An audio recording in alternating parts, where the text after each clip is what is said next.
It's good to be almost home. Well, I tell you what, this is a pretty critical election, to state the obvious. Before I start, I want to say a word about a few good friends that we lost. A guy named Jack Shea, some of you knew, and Pat Gillespie, both good friends, people I worked with my whole career. And they had an attitude that could be summed up in one word, in my view, a little bit like my dad would say. Everybody, everyone, no matter what your background, is entitled to be treated with dignity, with respect. And I want to thank the elected officials here today. Bobby Casey's been a close friend of mine for a long time. His dad and I are friends as well. Matter of fact, our ages split. His dad was much older than him and me than I am to Bobby. And we were raised in the same neighborhood in Greenridge, about 5 city blocks away. Went to the same grade schools. I moved because when Cole died in Scranton, there weren't any jobs. My dad was in sales, not in mining, but we moved back down to Delaware, where he was from. We moved to a little steel town called Claymont, Delaware. Claymont used to have worse steel. It used to have almost 5,000 steel workers. Whole community was built. It was a company town, literally. And steel died. It was dying, and there's not a single steel worker left. But we know what happened was about midway through I got very engaged, in my case, in the civil rights movement. And as a kid, I worked a lot in the movement and I got deeply involved in the Democratic Party because the Democratic Party in Delaware was a Southern Democratic Party then. We were more a Southern state than a Northeastern state. And I got involved, and one thing led to another. And one day a group came to me of the senior members of the party and said they wanted me to run for the Senate. I said, I'm not old enough. And I wasn't. I was only 29 years old. And a former Chief Justice whose family had more United States senators than any family in American history looked at me and he said, you obviously didn't do very well in law school, Joe. He said, you don't have to be 30 to be elected. You have to be 29. You can be 29. You just can't get sworn in till you're 30. And so one thing led to another, and I ended up deciding to run. But I was having great difficulty getting support. Even though people liked me, or at least the labor guys liked me, they didn't think I could win. Until I got brought up to Pittsburgh by the local leader of the steelworkers in Delaware, and into Pittsburgh, and came to here and met with the then president of the steelworkers. And he endorsed me about 9 weeks out, and I won by 3,100 votes. So the fact is, you guys owe me. You've been with me from the beginning. And look, folks, Bobby, Representative Boyle, Representative Lamb, Mayor Gainey, your county executive is a hell of a guy, and John. If I have to be in a foxhole, I want John Fetterman in there with me. I'll tell you what, I want John in there with me. I mean that sincerely. Look, there's a whole lot of folks here. I don't want to keep you standing much longer, but let me just say a couple things. Number one, I started my campaign because Tom jumped in and didn't convince me, made the case I should run. Because that train ride, I wasn't running, I was campaigning for Democrats. I was out of office, and I was campaigning for Democrats. But you know what? This is not your father's Republican Party. This is a totally different party, man. These guys are different. I've worked with a lot of Republicans, conservative Republicans I work with. Got a lot done, but there was always something decent about the work. But then we moved to this place where all of a sudden, the reason it made me run, I decided, was when you saw those people coming out of the fields down in Virginia carrying torches, literally coming out of the fields carrying torches, with swastikas, chanting the same anti-Semitic bile that was chanted literally the same anti-Semitic bile chanted in Germany in the 30s, accompanied by the Ku Klux Klan. And the guy that I beat in this last election And when they asked what he thought, he said there were really fine people on both sides. I said something's really wrong, something's changing. And that's when I talked to Tom and others about helping me out. They decided to help me out. Because look, folks, here's where I think we are, and I'm going to be brief. The fact is that I think there are periods in history where we reach certain inflection points, where everything is going to come after is going to change what's been before for the next generation. And we're in one of those points. It happens 6, 8 every 6 or 8 generations. Things are changing. They're changing rapidly. You see everything from what's happening in Europe and India, from Russia, China. Things are changing. And the United States has to regain its footing and remember who we are. And so one of the things that I concluded was that, those inflection points are the places where you look back 2, 5, 10 years later and realize it's not what it was before. It's either better or worse than it was before. Not the same. You're not going to go back to the same. And I'm absolutely convinced, and I mean this, no one's ever doubt I mean what I say. The problem is I sometimes say all that I mean. But all kidding aside, one of the things that was clear to me is that this new group headed by the former president, the former defeated president, we found ourselves in a situation where we were either going to look forward or look backwards. And it's clear which way he wants to look. It's clear which way the new MAGA Republicans are. They're extreme. And democracy is really at stake. You can't be a democracy when you support violence, when you don't like the outcome of election. You can't call yourself a democracy when you don't, in fact, count the votes that people legitimately cast and count that as who you are. You can't be a democracy and call yourself one if you continue to do what they're doing. And so, folks, look, we have a choice. When Trump and the MAGA Republicans made their choice. We can choose to build a better America, or we can continue down this sliding path of oblivion to where we don't want to go. You know, under the American Rescue Plan, I'm not going to go through all these things, but just to give you an example, we created nearly 10 million jobs in my first 16 months. 10 million new jobs in America.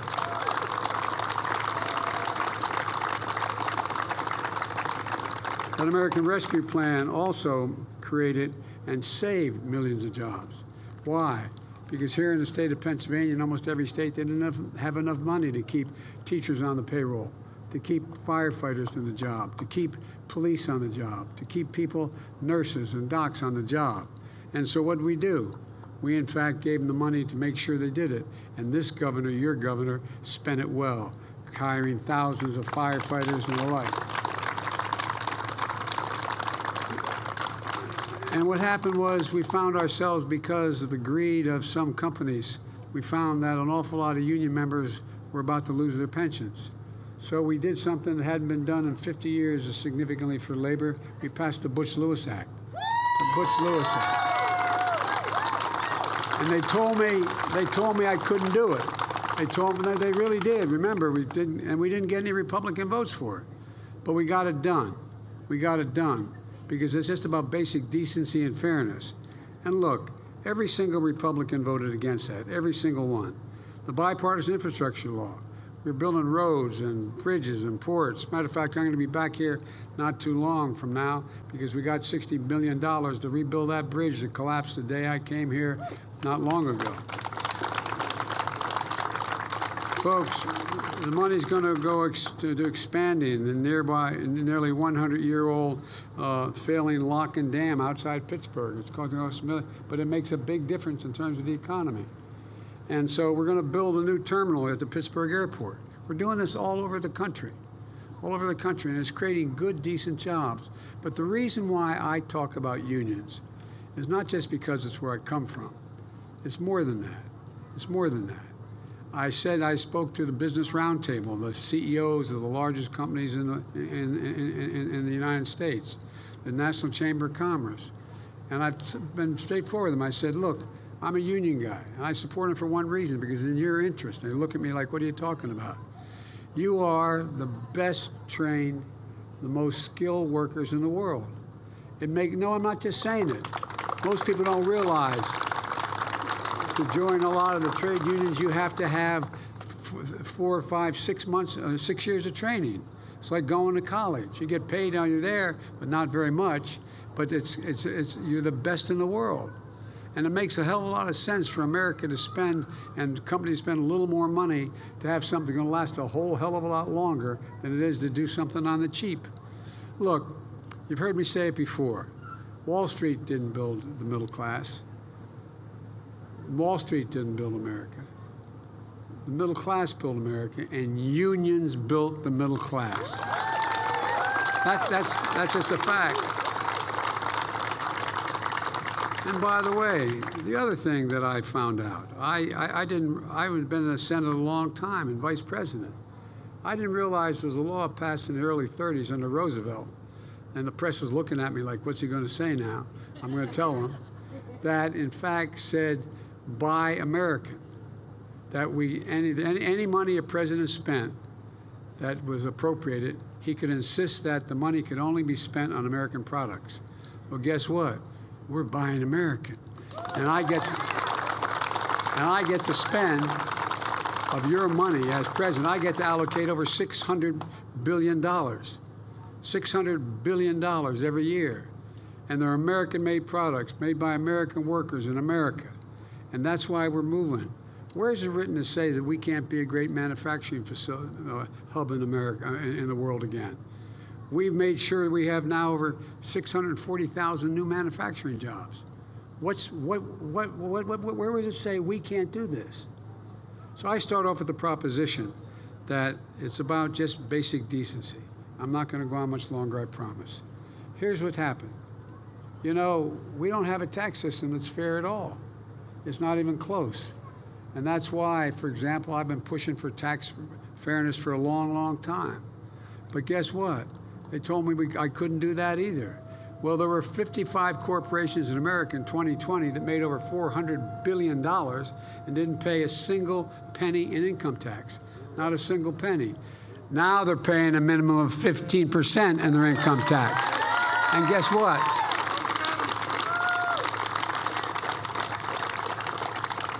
You talk about the Inflation Reduction Act, and I've been fighting when I was a senator for a long, long time, fighting the pharma companies, fighting so the Medicare could set the price they'd pay for Medicare drugs and negotiate for those drugs. Well, guess what? Anybody of you, you don't have to raise your hand, but any of you have a child who has type 2 diabetes and needs insulin every day, once a week? Well, guess what? It costs those outfits $15 to make and package it. That's all it takes. You know what they charge? They charge somewhere between $625 a month and $1,000 a month. It's wrong. It's simply wrong. They can make 3.5 times the profit that it cost them to do it. Well, they said it couldn't be done. Well, guess what? We were able to change it so allowing, which has been working for a long time, allowing Medicare to negotiate drug prices. We pay the highest drug prices of any nation in the world here in the United States of America. And guess what? There's no rationale for it. So we finally passed. Medicare is now negotiating. No senior, because of what we did in the Inflation Reduction Act, no senior, no matter how big their drug bills, if they're fighting cancer or any other serious problem, and they're spending thousands and thousands of dollars on treatment, guess what? They'll not have to pay more than $2,000 a month no matter what their bill is. No matter what their bill is. If they need insulin, they won't have to pay more than $35 a month. No matter. I've been fighting pharma for my entire career, and we finally beat pharma. We finally beat pharma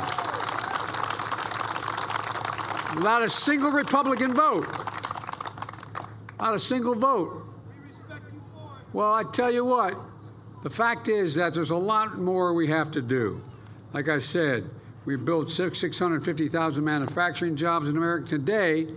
Unions in this country now have the support, whether they're union members or not, of over 60% of the American people. Never before has unions been that popular. Labor, unions. Over 60% of the American people think it's important because they're figuring out you are the bulwark against excess. You're the ones. You're the ones. And by the way, you know, like all of you, I shouldn't say all, like many of you, I wasn't raised poor, but we weren't wealthy. We lived in a 3-bedroom split-level home in a little area called Mayfield in Delaware, with 4 kids, a mom and a dad and a grandpa living with us. But we were all right. We were all right. But you could always tell when things were going rough. You could hear on the wall, 3 of us, we had 2 sets of bunks in 1 room. You could hear my dad when he was restless. You'd hear the headboard move. I remember asking my mom one day, "What's the matter with Dad?" She said, "Honey, we just lost our insurance." People shouldn't have to face that reality in America. That shouldn't be the case. Unions have made sure you didn't have to face that. But the rest of the country still is struggling. And we're making significant changes in health care. We now are in a situation where we've been able to put another $2,400 for a family of 4, reduce the price of insurance under the Affordable Care Act. And by the way, these guys are still going after the Affordable Care Act. They want to get rid of it. And the only reason anybody with a pre-existing condition that isn't wealthy and can afford a very expensive policy has any coverage is because of the Affordable Care Act. The only reason. And they're still going after it. And Social Security. So your first paycheck, you've been paying for Social Security. Well, guess what? The guy heading up the Republican campaign committee for the United States Senate, Senator Scott from the South, and the guys whose home state I just left in Wisconsin, these guys don't even think Social Security should be guaranteed. They want it on the ballot box, on the ballot every 5 years. Every 5 years it has to be reauthorized. You paid for it. And the guy in Wisconsin, he concluded that it should be every single year. Every single year you should have to vote on whether or not you keep Social Security, whether you keep it or cut it or change it or alter it. What's going on here, man? This is not the country that this is not the country most Republicans who represented this state supported for the longest time. And so, folks, look, the fact is that when you have Social Security that's under attack, when you have Medicare that's under attack, when the refusal to stick with making sure that you're in a circumstance where you have some access to health care, this is again, we can change things. And we're going to change them for the better. You know, and here's the deal. You know, as I said, Wall Street didn't build this country. The middle class built it. And unions built the middle class. Let me close on a serious note. When I announced, and I meant it, I got roundly criticized, with good reason. It's legitimate to criticize me on it. I said I was running for 3 reasons. 1, to restore the soul of America. By that I meant decency, honor, meaning what you say, literally treating people with some respect. Second reason I said I was running is I was so sick and tired of trickle-down economics. I wanted to build the economy from the bottom up and the middle out, because when that happens, the wealthy do very, very well. They do very well, and everybody's got a shot. Everybody's got a shot. And the third reason I said I was running, because I wanted to unite the country. And because you can't maintain a democracy without being able to reach a consensus. I've spent a lot of time with foreign leaders, from the leader of China, Russia, etc. Leader of China, Xi Jinping, just tells me straight up, I've spent more time with any other head of state, over 76 hours. And guess what he said? Democracies can't be sustained in the 21st century because they require consensus. And things are moving so rapidly, you can't get consensus. So that's why autocracies are going to succeed. Well, I reject that notion. I reject it. I think we can come out of what we got into stronger than we got into it, stronger than before we started. And folks, look, you know, all of us love the country, but you can't love the country and say how much you love it when you only accept 1 or 2 outcomes from an election. Either you won or you were cheated. It doesn't work that way. You can't love the country when you refuse to maintain just the basic democratic principles that were set out, that we all learn from the time we were kids in school, that you accept the outcomes of elections. You can't say you love the country when in fact you either win or you have been cheated. And that's where we are now. And there's much more to say, but I've already said too much to you. But here's the deal. I am absolutely convinced, I'm absolutely convinced, and I mean this from the bottom of my heart, there's not a thing we can't do in America. I mean it. Not a single solitary thing we can't do. If we do it together, I mean it. And it's about time we stand up and remember who in God's name we are. We're the United States of America. There's nothing beyond our capacity. So let's go out and demand. It's an easy proposition. We'll win if people vote. So just remind everybody, vote, go out and vote. We vote, we win, and reestablish this country and make it even better than it was before. Thank you all for standing so long. God love you. And way beyond. Thank you. What am I doing? I'm going out here.